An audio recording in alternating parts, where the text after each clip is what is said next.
गोरेखनाथ दर्शन सारी फेरुले बस धक्का चलीगला जीवन एभली घटना देखा मिली जगतसिंहपुर जिला नावगां ब्लॉक पालसाही छक निकट में आज श्रावण मास सोमवार पुरी जिला बासाली साही 4 जण सांग बाइक साहाय्य गोरेखनाथ दर्शन करने को आसी राति अधारू आसी दर्शन सारी घर को सकाळु सकाळु फेरुवा बेले पालसाही निकट में साईकृष्णा बस सह मुहांमुही धक्का हेबा फल अमित साहूंकर मृत्यु घटी। अन्य जने सांग चित्तरंजन राउतराय गुरुतर हेबारु तांको जगतसिंहपुर जिला मेडिकल को निया जायथिला किंतु सेठरे डाक्टर चित्तरंजन को मृत घोषणा करथिले।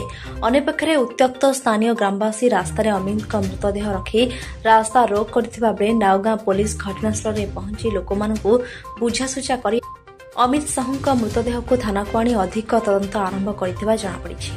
नाम कौन थिला? अमित अमित अमित कौन?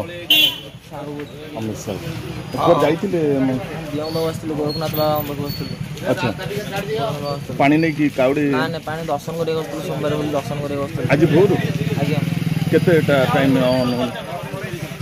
सिंगर अपन थिले आज्ञा ना ना मैं आस्तुला आज्ञा माने ये टिके पछे रही जंदी आमे जस्ट टिके आज्ञा माने 2 किलोमीटर आगो पड़ीजु आइलाडू साई माने गां भाई माने सब कहते बस बाड़ी की पड़ीला को जगह आपनकर घर तो आगे पूरी पूरी कोडी बस नाम कहि तो साई कृष्ण पूरी कोडी पूरी मंगलाट